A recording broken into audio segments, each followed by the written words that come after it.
3, 2, 1, go. Welcome back to the channel. Podcast number 3. Free. All good things are free. $3. Number 3 podcast. And our special guest, or actually guests, today are our lovely Kawasaki ZX-4RR's. And it is basically a 1-year review, as we're coming up on 1 year. But at the same time, it is also saying goodbye. Saying goodbye. So, very nice bike. Loved it. Learned a lot on it. How many miles have I put on it? 6,500 in 1 year. In a year. But it's time. It's time to move on to something more interesting. We're kind of grown a little, I think, and I just think we've outgrown what these are for. What they stand for and what they represented. Yeah. And it's time to move on. It's time to move on. That said, let's talk about specs real quick. And I'm going to blend over here a little bit of video so you get a better idea what this bike looks like. It is basically, in its stock form in the US, a 55 horsepower bike. The international version gets actually 80 horsepower, but thanks to our emission regulations, in the US it is detuned to 55 horsepower. What we have here is the advanced model. There's a base model, which is, I believe it's called the 4R. Oh. And then we have the 4RR, and what you get for that extra R is a fully adjustable suspension and a quick shifter. Oh, is that what you are saying? That's what I am saying. Anyway, so that's the 2 features you get. And the quick shifter alone is well worth the money. Oh. It works very well. So, and obviously, if you do track days, definitely go for the RR version, as the suspension is fully adjustable versus just a plain Joe suspension. I will say, if you've never used a quick shifter before, figure it out while you're sitting still. Not as you're going down the road, because looking down, not the smartest thing you can do. Somebody may have run. No, okay. No, that was me. No, it wasn't somebody. It was me. Somebody accidentally ran off the road with it. But that said, we have the frame sliders from TST on here. Shout out to TST Industries. And they worked actually as intended. Perfect. Kept the bike basically unscaped. Yes. A little scratch on there. Scratched on the what do you call those things? Pegs or the spools? little pucks. Pugs, yes. Yeah, but yeah, it was not a big deal. You couldn't find me. That was pretty funny. It was around a curve and down a hill, and I looked down for the quick shifter and went off. And then I looked up, and I was like, "Oh no!" Oh yes. Oh yes. And because it's a very short bike, I'm a very short little woman. I slowed the bike down, and then just it kind of flipped. And then I was like, "Here's the actual funny thing. I was actually behind her, and because she went down in a ditch, I couldn't even see her. So I'm looking left and right. I'm like, where are you? And we're actually on Cardo, and I can hear her. And she calls my name. Laughing, so I was and like, I'm like, where are you? So I turn around, drive back. The car came this direction and stopped. And I'm like, are you okay? And I'm like, I just don't know where my husband is. But I'm okay. He needs to come pick the bike up. So as you can tell, we've got plenty of memories and stories with these bikes. We've had fun. Yeah, definitely had fun with these bikes. But in any case, in its original form, about a year ago, when these bikes were introduced, they sold for about $12,000. Good news is, nowadays, about a year later, with incentives from Kawasaki, you can actually pick them up brand new now for about $10,000. Yeah, and that's a decent deal. I guess depending on what you're after. Depending on what you're after. We'll get into that in a second. Yeah. Yep. So, but anyway, so the biggest problem here, or the elephant in the room with this bike, is actually its price tag with what you get for it. For considering what it is. Yes, considering for what it is.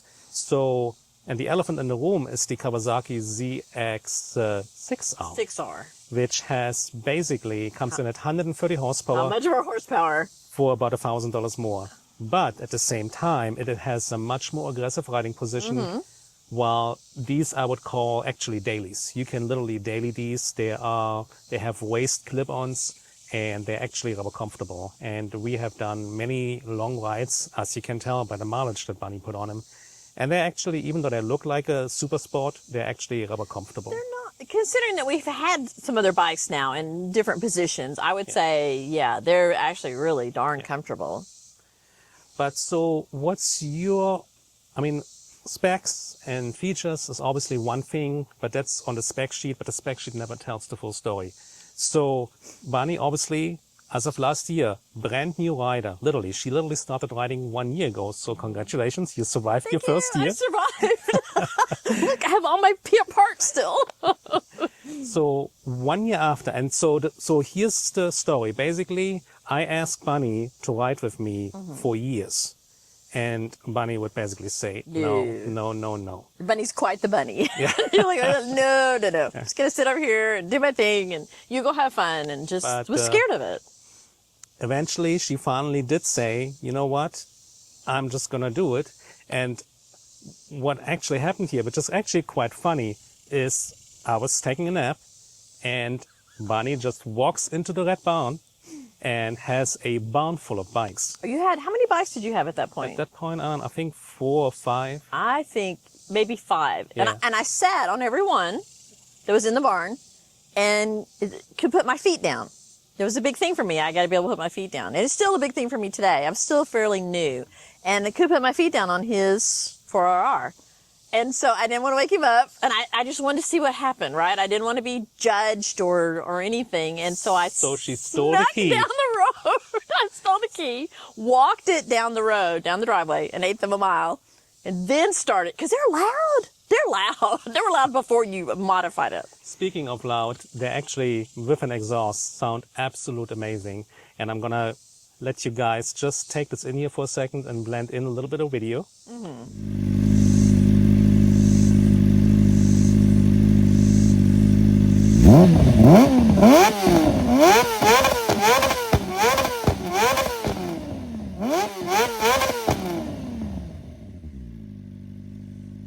And so started it up at the end of our driveway and had myself a ride and had a blast. Had a lot of fun.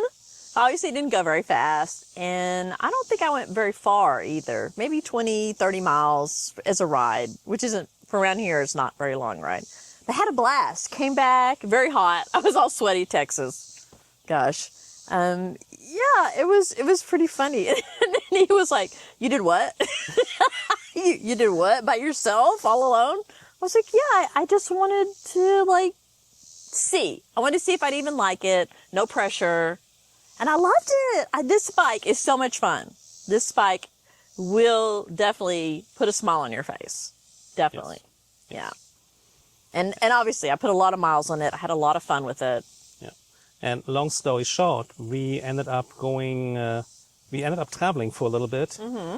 Went to Mexico City and then Germany. Went to Germany afterwards. Mm-hmm. And we came back and did an evening ride. Yeah, the first thing we did, we got off the plane, came back. We got home, pulled the bikes out, we got to go. It's been too long. Yeah, did the ride, and obviously I was on the Aprilia back then, and you went again on the Kawasaki. Yeah.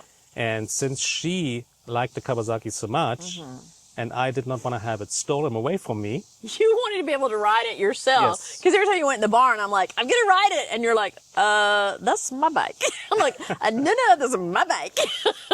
So, long story short, we went to our good friends at Plano Kawasaki Suzuki. Yes, we did. Shout out to AJ and Jason. If you ever have any needs, please talk to them. They're the folks to talk to. Tell them we sent you, and AJ is probably going to make you a really good deal. Yeah. But in any case, they actually had one just like mine, the 40th anniversary edition. Except it was already lowered. They already had the lowering kit on it. A lowering kit on it. So even better for me, I felt even more confident riding it. Super flat. I mean, I'm super flat. 5'6", super flat-footed on it. Love it. Loved it. And then except the only thing is my bike was fully built up.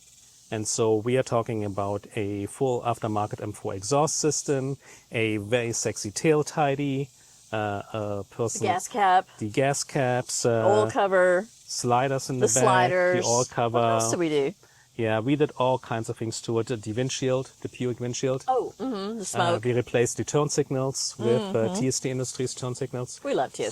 So I really kitted my bike out, and we decided to basically create Be matchy-matchy. matchy one-to-one copies. Be one of those cute couples. Yeah. And so what you see here is basically two identical copies of the bikes that have the exact one-to-one matching parts on there, except for the lowering kit on Bunny's bike. Right. And that's how when we walk in the barn, honestly, that's how we tell the difference, because my kickstand is silver. Yeah. And so it's real easy to tell. I mean, obviously, if you put them next to each other, you can see. But just walking into the barn, it's really easy to pick out. So let's go back 1 year of riding, 1 year of spending a lot of miles on this bike. What are your thoughts with it? And the reason why I'm asking is so I made a video previously and said this is probably one of the best beginner bikes that you can have as a beginner. But obviously, with me having been riding for over 20 years, I am way past the beginner stage. Right. So now... Well, and we got a lot of feedback that it was kind of expensive to be a beginner bike. Yes. Right. And your counter to that was you could grow into it. Yes. It had enough features and enough things that it could do that once you got past that beginner stage, you could actually have a lot of fun with it. Yes. And it has been a lot of fun to ride. But now I'm going to throw a curveball and say, look what's sitting next to me. My baby. And that is Bunny's Mother's Day present. We walked into a Yamaha dealership and not necessarily the bike, but the color scheme. The color scheme just was spoke what? to Bunny, and she fell in love with Yeah. it, and I decided to To gift treat it to me. her, That was very gift it sweet to her of you. as Mother's Day present. And so this is a Yamaha R3, which is only a 300cc engine, low powered, really not comparable to these bikes. Not But really. she has gotten this bike now, ridden it for about 2 Well, months. since Mother's Day, May. since So Mother's June, Day. July. Yeah, 2 months. And she's putting on about 1,000 miles at this point. And so now I am just curious. You started off on the 4RR. From a beginner's point of view, would you wish that you would have had a bike like the R3 previously? Yes. Or would you would have started No. on this bike? No. From what I had to choose from in the barn, this was the bike that I fit. And that's where we started. And you said it will make you a decent ride and you'll be fine on it. And I was very tentative Yes. for what it can do. But honestly, riding this R3, it is so much fun in the twisties. I cannot tell you how much further and again, I have an experience under my belt too, so I don't know. But I've been able to lay this bike over more than any other bike that I ride. And I don't know if it's because it's You felt less. more confident? I feel more confident. It's lower still. I got flat-footed, but I know, like sometimes when you get a little excited, and I do come in hot. We both know I come in hot to corners. I do. But this bike, I don't feel like.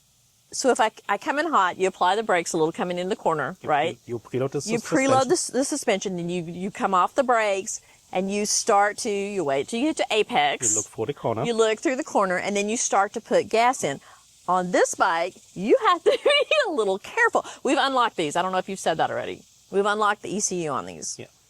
When you give it gas, you better be ready for it to not hold the line. If you're in the right RPM band, though. And so that is something... Is that a gear choice I'm making? Yes, that's Okay. depending on which gear. And so basically, and this is probably one of the party tricks of the ZX-4RRs, the red line is sitting at 16,000 RPMs versus like 10,000 on this one. And so, but that said, because it is only a 400cc bike, there is not much torque there. So you really have to wring it out in order to get to the good stuff. And from my point of view, that is why I said from my point of view, I was comfortable putting Bunny on a bike like this is if she whiskey throttles the bike, which is a common beginner mistake, nothing really happens because there's almost no torque there unless you're all the way up there. Well, I was going to say what I tend to do because I get nervous about hearing it putt-putt. Yeah. And so I tend to take the corner in low gear. But then when I feel like it's laying over more than I'm comfortable with, I'll give it some throttle, and it has caused me to swing wide a few times. I mean, you've looked up and seen me across the yellow line, which is not where you want to be, but it's because it's there, right? And so I'm like, and then you have to drop off, and then it's like a whole thing. It's like a whole thing around the corner. So I struggled with that. But the R3, it's not there. It's not, there's not that much power there, honestly. Right. And so it's a lot of fun in the corners for me because I can lay the bike over and I feel confident even if I hit it, I'm still going to hold my line. I don't know. It's a weird, and that may be just a mental game with me. Well, and it's also kind of like a skill issue, probably. But I've ridden the same amount of time, not the same amount of miles. But why am I so much more confident on this bike? I think it has to do with... Well, you have more power on tap, obviously. Yes. But now here's my question. We put you on the Moto Guzzi V100 the other day. Yes. Oh. And so now instead of versus 40 versus 80, now you had 120 horsepower on tap. Right. What did you think cornering with that bike? But that bike has bigger tires, I think, than either one of these bikes. It's cool. So I feel like I had a solid contact through the corner. And now I didn't really push any of the corners because that was my first time on it. But I felt super confident just about the way the bike feels. Stable. Right. It's super heavy compared to these two. Right. And so, yeah, there's no wobble. And I was being very cautious, but still I felt really confident. And I've watched you on the track, so I know it can handle the lean, right? So my R3 is my baby, though. I love this bike. I would ride this bike every day. Right. Every day. But if you want a little power, Yeah. then you do have to change bikes. But and that's kind of what I'm after right now is so we know what this bike can do at this point. Mm-hmm. Besides its looks, though, we kind of, at this point, paired it. What we're doing is we are kind of pairing our bikes together. Mm-hmm. And so we realized because the bike looks amazing, but does lack a little bit of horsepower. Yeah. We paired it with our Vespa. We did. They come out about the same, honestly. They both go 70, 80 miles per hour comfortable, and they both have about the same acceleration. So they actually go both well together. Well, and I feel very confident I could track this bike and have fun with it. Husband has dropped the 4RR accidentally, not at a speed or anything, and cracked a fairing. And when we replaced the fairing, how much was it? 400? 375? 350. For one fairing on one side.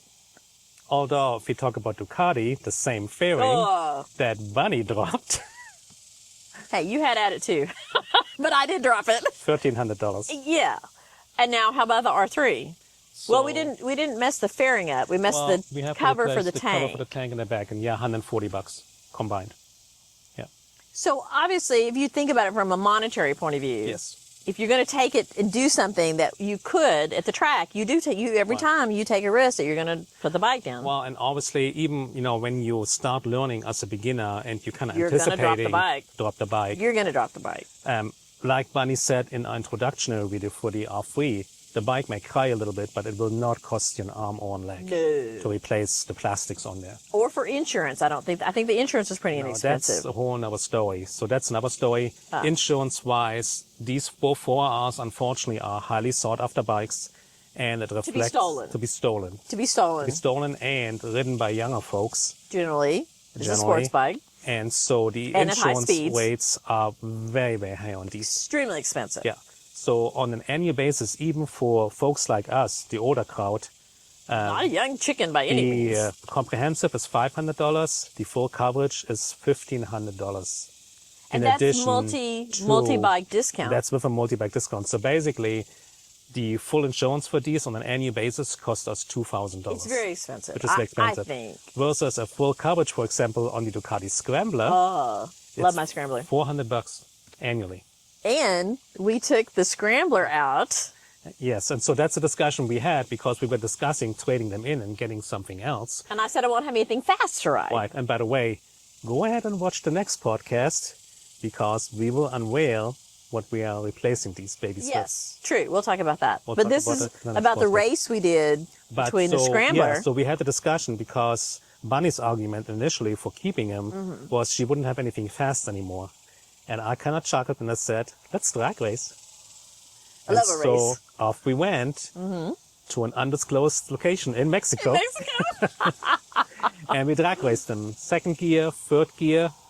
And it became very apparent on paper, The ZX-4RR is actually faster On paper it is. on the spec sheet, but Okay. once again, the spec sheet never tells the story. No. So in And the Scrambler is the 800cc version. it's an 800cc version. Mm-hmm. But yes, in reality, the Scrambler up to about 110 miles per hour will... Is a beast. Is a monster. Is a monster. Yeah.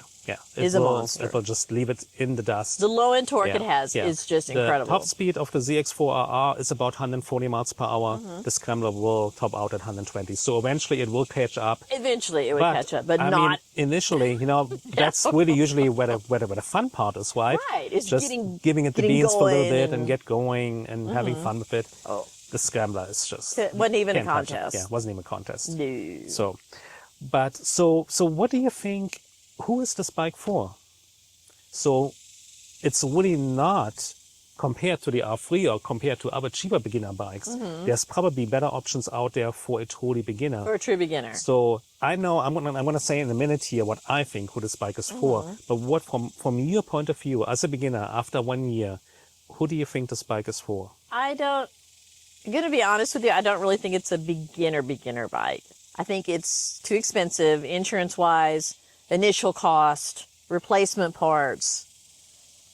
Admittedly, a beginner can ride it because I did, so it can be done. But it did leave me feeling a little uncomfortable a few times. Okay. Uncomfortable how? Just because of the power that it has, especially after we unlocked it. And it's just, I mean, you better be ready to hold on. Once you are past about 11,000 RPMs, yes, she will start singing and Yes. she will get going all the way to 16,000 Yes. RPMs and beyond, actually. But super comfortable. And if you don't get on it, if you ride it, as timidly as most beginners do, What? but the problem is if you get with your group of friends and they're all getting on it. Yes, so and she's now talking about most of our friends riding anywhere between 600 cc's and liter bikes. And A mix. unfortunately, when it comes to the twisties, I will hang with them all day long. Right. But when we talk about, getting going and when we talk about maybe a couple of highway pulls, there's obviously it's no contest. But the problem is if you have the urge to try and get on it, you might find yourself in territory that you're not in control of the bike really quickly. That's what I think. What do you mean? Well, because you can get on it. What? You can. But are you ready for that as a beginner? True. Because From a beginner isn't that point part view. of the point of being a beginner is to have a bike that even if you get on it, like the R3, Yeah. I'm not going to... Right, it takes forever. I mean, the R3 will top out at about 110 miles per hour, but once you reach about 100 miles, it's almost comes to a full standstill. These babies here, they will going. go 120 miles per hour. After 120, they will slow down as well. But as they a will beginner, is that a good idea? probably not. Probably not. Yeah. Probably not. But you might be tempted, Right, even though we always say ride your own ride. right. When your friends start going, you're going to go. You're going to jump. So who do you think this bike is for? At this price point and for what it does, I would say somebody who wants either a track bike but doesn't want to spend Italian money. Ducati. I don't want to buy a Ducati. I don't want to buy an Aprilia. Okay. But I want to look good. I want to get noticed, and I want to be able to track it. I think that's who this bike. Because you're at a point where you could spend a little more money for something pretty cool, Yep. but not outrageous money. What? That's what I think.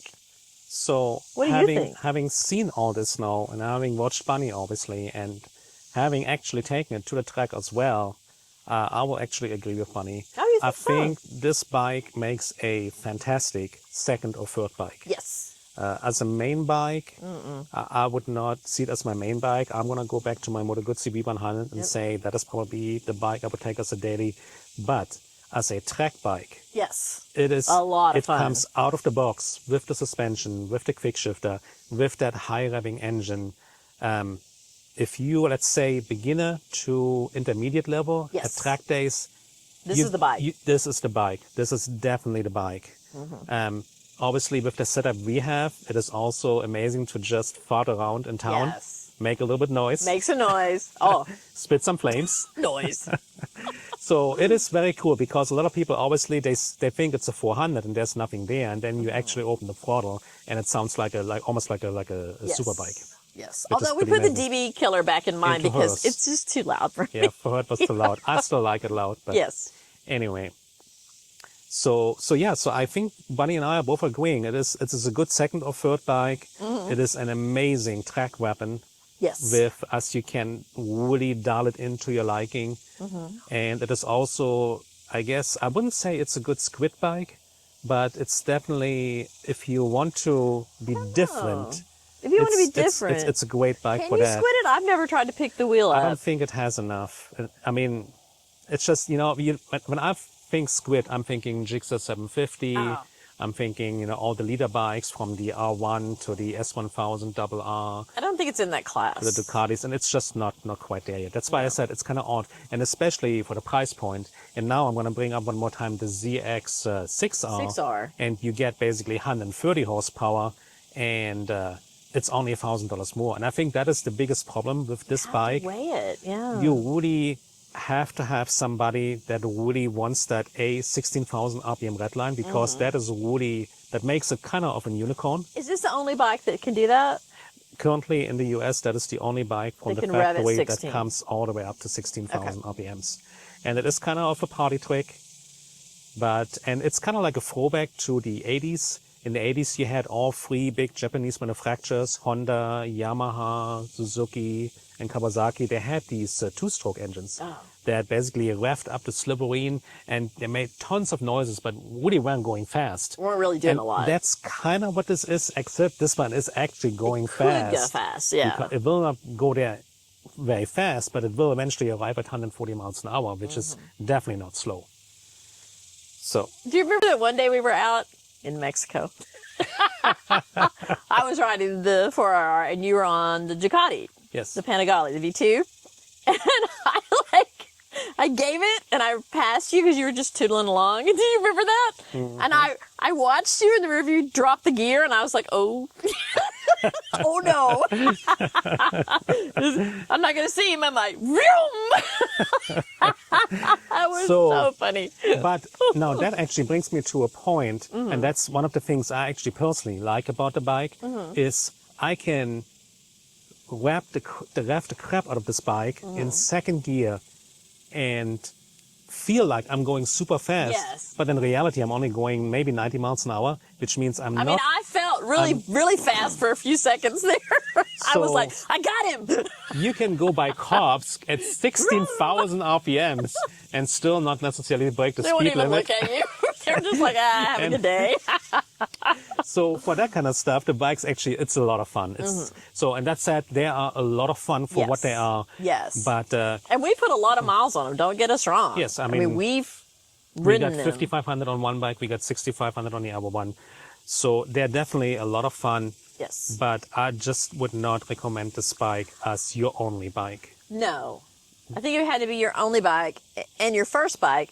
You know, obviously the first thing you want to talk about is expense. And so do you even want to buy new, or do you want to Especially buy with the insurance cost. insurance and all that costs stuff. and knowing you're going to, I mean, I don't know anybody who's bought a bike who's had a first bike What? that hasn't dropped it. What? I mean, I don't know anybody who's had a bike who hasn't dropped it, but especially a first bike, most of them don't get out of the parking lot or get home before they drop the bike. It just is what it is. It's a lot of moving parts, right? You have this hand and this hand and this foot and this foot. And on top of that, you got to watch speed and the tilts. And I mean, it's for your brain to wrap around all of it. It's a lot. It takes a little It's bit. a lot. It takes a little bit to figure all that out. And then once you figure all that out and you can go in a straight line, What? now you got to figure out, how do you stop on a hill? Even if you don't have hill assist. Not all bikes have hill assist.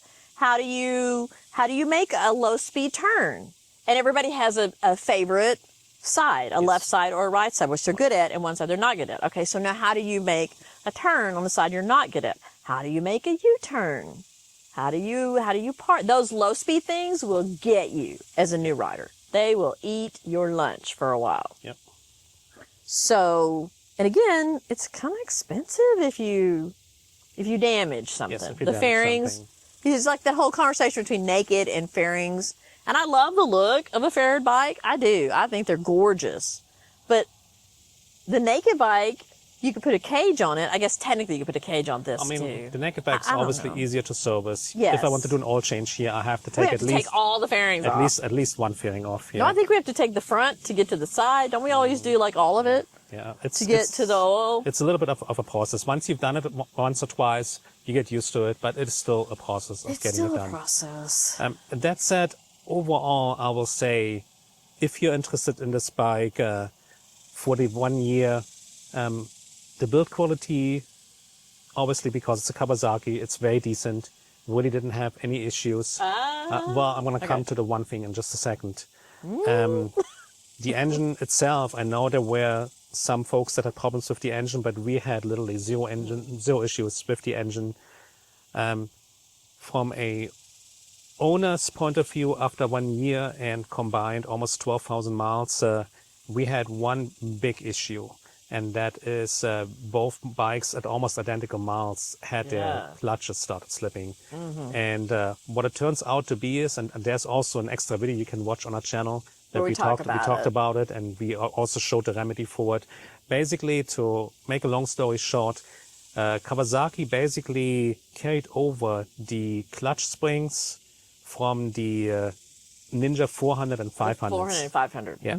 And just reused the tag. And basically reused them in this bike, except you're talking a bike now, and which is probably fine for the detuned version. But once you think? Yeah, for detuned version, it was fine. We started having problems once we unlocked the bikes. Well, do you think it was a combination of the mileage plus the unlock? Or you honestly think? Because I know a lot of people on the forums have said they had that issue. But I don't know if they have been unlocked or not. Well, yeah, you'd have to track all of that. But in any case, in our case, once we unlocked the ECU and we went from about, what did we say? They came factory-wise, 55 horsepower. So we went from 55 to 80 horsepower.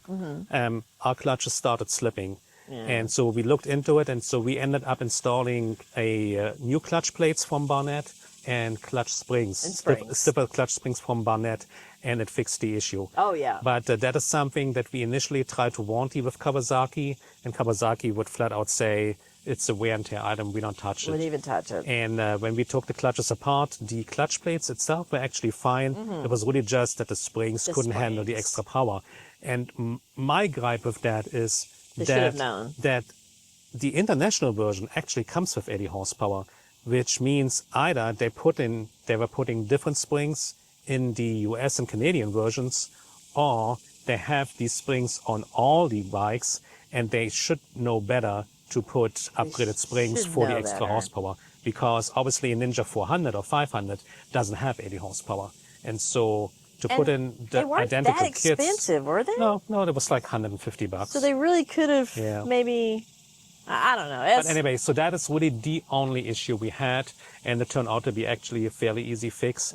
But other than that, typical Kawasaki reputation-wise, the engine has been fine with us. We didn't have any other issues. We had them on the racetrack only for one session, unfortunately, because of the rain out. But they handled amazing on the racetrack. Bunny had a lot of fun. I rode behind her on cardo, and I had to slow her down because I knew the racetrack, and I'm like, slow down. I'm going She fast wanted in to this go. corner. Don't worry about me. So the bike really makes you feel very, very confident on the racetrack. So if track days are your thing and you're looking for a reliable solution, I would highly recommend the ZX-4RR for that. Light, nimble. Easy to handle, very nimble. Reliable, easy to fix. Except if you crash it and you have to replace fairings, then it may get a little bit more expensive than But we something saw like at the that same R3. track, the Ducati, it looked almost totaled. Yeah. That would have made me cry. I know. It was a $60,000 bike, I think. And he totaled it. And I'm thinking, R3? R3 anyone? But I would say we had a lot of fun with these bikes. We had definitely a lot of fun with it. For what we wanted, at the time, they did really well. We've just outgrown them. We've moved on to some different needs and wants. Yes. And again, it comes back to that we're kind of pairing our bikes up together now. So we both have to have, and we'd like to have one matchy-matchy, and we will replace them with something else that is matchy-matchy. That's true. which we'll reveal in the next podcast. Next podcast. But in any case, yes, I still have my Ducati V2 if I want to go medium fast. We still have the Hayabusa if we want to go really fast. Yes. And then Bunny obviously still has the Scrambler. Yep. And we just put Bunny on the V100. So we'll pair that with the V2 modified the seat a little bit, and she actually loved it. Yeah, it was too tall. That's the only reason I haven't tried it. As I don't think I could even, I was tippy-toeing. What? And then we modified it a little bit where I could get the balls of my feet. And now we haven't tried it again since you worked on the seat. But I think, I'm not going to be flat-footed, but I think I'm going to be pretty confident. So that's probably going to be going forward, Bunny's bike, that she will accompany me on either the V2 or the Booster. And I think she should be comfortable. Yeah. It's going to have a heated seat, heated grips, windshield. The good stuff. The good stuff. Not going through a winter like we did last time. It's so cold. But I think overall, for me personally, 2 thumbs up for the bike. What about you? It was my bike of the year. True. It was my bike of the year when we did our bike of the year video. Yep. It was just, at that point of all the bikes I had ridden, it was wonderful. It was lovely. What about you at this point in time? Are you still giving it 2 thumbs up? Yes. But again, it just doesn't fit. Oh, look, it's getting dark. It just, when we went through the barn. What? This is the bikes that we said could go, honestly. Yeah. And it's just something new, something different. Yes. Yeah. It was time. It was time. It was fun, time. But it was fun, but yeah. When you move on, you move on. Right. That said, that's about all we got for today. These bikes going away tomorrow, so we wanted to make a really quick last time say goodbye podcast, last hurrah for the bikes. We'll ride them both tomorrow to PKS. Yeah. And if you're interested, if you want to buy them, there'll be at PKS. There will be at Plano Kawasaki Suzuki. Yeah, you can pick them up there. If you got any questions about ownership history, we'll be happy to answer the question. Yep, we're here But, 24/7. as usual, a little bit a shameless plug. If you need some t-shirts, we have a shop. Motormischiefs.com. Check it out. Like Bunny said the last time, we were just trying to put some fun little logos in there and themes. And if you like motorcycle themed t-shirts, take a look at it. No pressure. No pressure, but you might find something you like. Yep. Or a gift for someone. Yep. Other than that, as always, ride safe. Be careful out there. Wear your gear. Check your tires. Check your chain. Motor Mischiefs. Out. Bye. Bye.